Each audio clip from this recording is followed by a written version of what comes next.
কেকের টেক্সচারটা শুধু খেয়াল করো কতটা নরম এবং কতটা মোলায়েম হয়েছে। কেকটা খেতে যেমন টেস্টি লাগে, কেক বানানোর জন্য এখানে আমরা কোনো ডিম ব্যবহার করব না। আজকে তোমাদের রিকোয়েস্টে এগলেস বার্থডে কেকের স্পঞ্জের রেসিপি শেয়ার করছি। আই হোপ রেসিপিটা কিন্তু তোমাদের খুব হেল্পফুল হবে। চটজলদি তোমরা এই কেকটা কিন্তু বাড়িতে খুব সহজেই বানাতে পারবে। শুধু হাতের কাছে উপকরণগুলো থাকলেই কিন্তু তোমরা কম সময়ে তৈরি করে নিতে পারবে। তো এখানে কেক তৈরি করার জন্য একটা বাটির মধ্যে প্রথমে হাফ কাপ ময়দা দিয়ে দেবো 1/8 cup cocoa powder, half TSP baking powder আর 1/4 টিএসপি আমরা এখানে বেকিং সোডা ব্যবহার করব, হাফ টিএসপি ভ্যানিলা পাউডার সম্পূর্ণ অপশনাল। এরপর সমস্ত উপকরণগুলো এখানে মিক্স করে নেব। যাদের কাছে ভ্যানিলা পাউডারটা থাকবে না তারা যখন লিকুইড ইনগ্রিডিয়েন্টসটা আমরা মিক্স করব সেই সময় ভ্যানিলা এসেন্সটা ব্যবহার করতে পারো। বাটিটা সাইডে রেখে দেবো। অন্যদিকে একটা বড় বাটি নিয়ে নেব, দিয়ে দেবো হাফ কাপ রুম টেম্পারেচারে থাকা মিল্ক, 1/8 কাপ এখানে টক দই ব্যবহার করব, 1/8 কাপ রিফাইন তেলের বদলে তোমরা মেল্টেড বাটারটাও ব্যবহার করতে পারো, 2/4 কাপ এখানে গুঁড়ো চিনিটা ব্যবহার করব। তো চিনির পরিমাণটা একটু কম বেশি কিন্তু তোমরা স্বাদ অনুসারে করতে পারো। যতক্ষণ না চিনিটা গলে আছে ততক্ষণ এখানে মিক্স করে নেব। মোটামুটি যতক্ষণ আমাদের চিনি গলে যাবে ততক্ষণ তোমরা খেয়াল করে দেখবে তেলটা কিন্তু দুধ দইয়ের মিশ্রণে খুব ভালো করে মিক্সড হয়ে গেছে। এখানে মিশ্রণটা রেডি হয়ে গেলে এরপর আমরা চালনি রেখে শুকনো উপকরণগুলো চেলে নেব। খুব সহজ কিন্তু এই কেকটা তৈরি করা, জাস্ট এই ইনগ্রিডিয়েন্টসগুলো যদি হাতের কাছে থাকে। আর এখানে যে দুধ দই আমরা ব্যবহার করব সেটা কিন্তু সম্পূর্ণ কিন্তু রুম টেম্পারেচারে হতে হবে।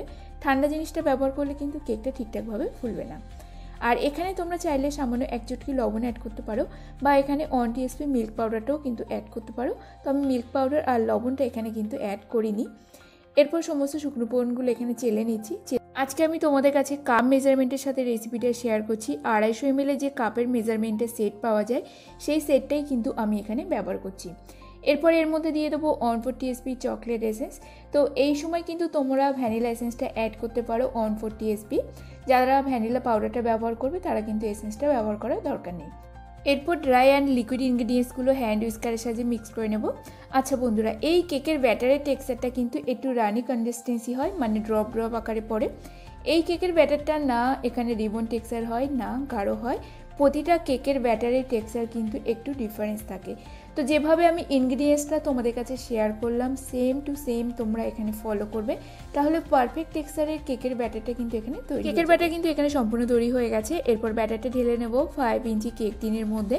তোমরা যে কোনো মোল্ড এখানে ব্যবহার করতে পারো। তো মোল্ডে একটু অয়েল ব্রাশ করে একটু বাটার পেপার লাগিয়ে নিলেই কিন্তু তোমাদের কেকটা খুব সহজেই ডিমোল্ড হয়ে যায়। বাটির মধ্যে যতটা ব্যাটার আছে কেক টিনের মধ্যে নিয়ে নিলাম। এরপর কেক বেক করার জন্য তোমরা কিন্তু গ্যাস ওভেন কিংবা মাইক্রো ওভেনে কনভেনশন মুডটা অন করে করতে পারো। তো আমি লাইভ সেশনে এসে কিন্তু তোমাদের কনভেনশন মুডে কী করে কেক বেক করতে হয় সেটা কিন্তু দেখিয়েছি। আর আমি কেক বেক করে নেব ওটিজিতে। তো ওটিজির এখানে টেম্পারেচারটা আমরা রাখবো 160 থেকে 150। এখানে প্রিহিট করা ওভেনের মধ্যে কেক টিনটা রেখে দেবো। আর কেকের টিনটা আমি কিন্তু রাখছি একদম লোয়ার র্যাকে।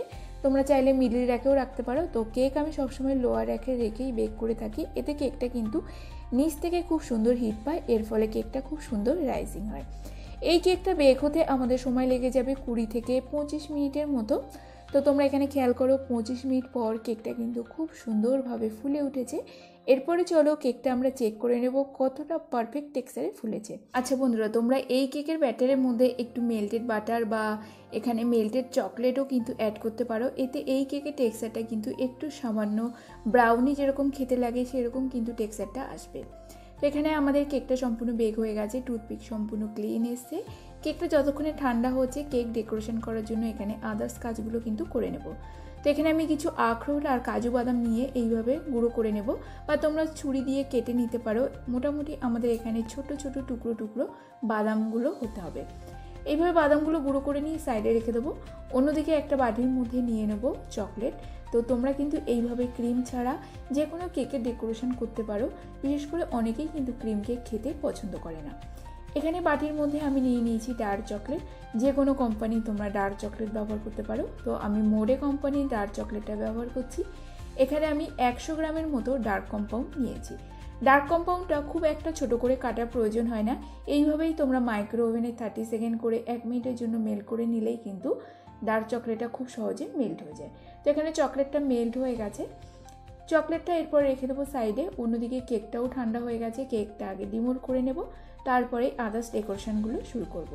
তো কেকটা এখানে যখন ডিমোল্ড করে নিচ্ছি, কেকের টেক্সচারটা তোমরা এখানে দেখেই বুঝতে পারছো, খুব সুন্দর কিন্তু এখানে সফট হয়েছে। আর এই কেকটার সাহায্যে তোমরা কিন্তু যে কোনো হাফ পাউন্ডের একটা বার্থডে কেকের ডেকোরেশন করতে পারবে। কেকটাকে তোমরা শুধু জাস্ট মাঝখান থেকে কেটে নেবে। চাইলে তোমরা কেকটাকে 2 লেয়ারও করতে পারো, আবার 3টে লেয়ারও করতে পারো। তো আমি কেকটাকে প্রথমে উপর পোর্শন থেকে এইভাবে একটু কেটে নিচ্ছি। আর কেকের সাইড পোর্শনগুলো একটু সামান্য হার্ডনেস এসছে, সেগুলো আমি কাঁচি দিয়ে কেটে নিচ্ছি। এইভাবে কেটে নিলে কেকের সাইড পোর্শনটা দেখতেও খুব সুন্দর হয়। যেহেতু কেকটাকে আমরা কোনো ক্রিম কোটিং করছি না, ক্রিম কোটিং করলে কিন্তু কেকের যে আনফিনিশিং পার্টগুলো আছে সেগুলো কিন্তু খুব সুন্দরভাবে শার্প এজে ফিনিশিং দেওয়া যায়। এরপরে চলো কেকের সফটনেসটা কত সেটা তোমরা এখানেই বুঝতে পারছো, কতটা পরিমাণে কেকটা নরম হচ্ছে। এরপর গলানো চকলেটের মধ্যে বাদাম কুচিগুলো দিয়ে মিক্স করে নিয়ে পুরো কেকটাকে কভার করে দেবো। বা তোমাদের নিজেদের পছন্দ মতো কিন্তু এখানে ডেকোরেশন করতে পারো। জন্মাষ্টমীতে তোমরা এই ধরনের কেকগুলো সার্ভ করতে পারো, তো বা তোমাদের বাড়িতে কারো বার্থডে হোক, অ্যানিভার্সারি হোক, এইভাবে কিন্তু তোমরা বার্থডে কেক তৈরি করে নিতে পারো, বিশেষ করে যারা ক্রিম কেকটা খেতে পছন্দ করো না। আচ্ছা বন্ধুরা, এরপর আসা যাক, এখানে যে আমরা চকলেট কেকের স্পঞ্জটা তৈরি করলাম, ঠিক সেম টু সেম ফলো করে কিন্তু তোমরা ভ্যানিলা কেক বা যে কোনো ফ্লেভারের কেকের স্পঞ্জ তৈরি করতে পারো।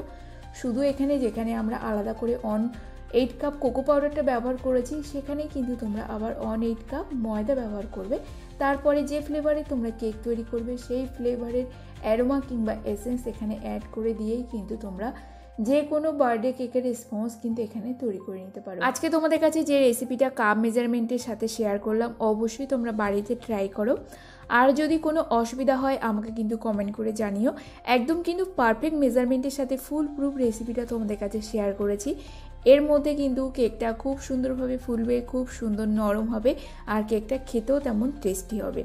আর যদি তোমরা চাও কেকটাকে লেয়ার কেটে চকলেট গানাশ, ক্রিম সমস্ত কিছুর সাথে ডেকোরেশন করে নিলেই কিন্তু কেকটা আরও সুন্দর টেস্ট। আরও যদি বিভিন্ন ধরনের এগলেস রেসিপি তোমরা দেখতে চাও, অবশ্যই এগলেস বলে কমেন্ট করো, তাহলে বিভিন্ন ধরনের রেসিপি আমি তোমাদের কাছে শেয়ার করব। আজকের রেসিপিটা কেমন লাগলো বন্ধুরা অবশ্যই কমেন্ট করে জানিও। প্রতিবারের মতো রেসিপিটি ভালো লেগে থাকলে লাইক, কমেন্ট, শেয়ার, সাবস্ক্রাইব করে দিও। আর তার সাথে আমার ভিডিওটা তোমরা প্রচুর শেয়ার করো। আজ আমি এত দূর এগোতে পেরেছি তোমাদের সাপোর্টের জন্যই। তোমরা পাশে আছো, পাশে থাকবে। আজকের মতো ভিডিওটি এখানেই শেষ করছি। দেখা হবে নতুন একটা পর্বে। ততক্ষণ সবাই ভালো থাকবে, সুস্থ থাকবে। Take care, bye by.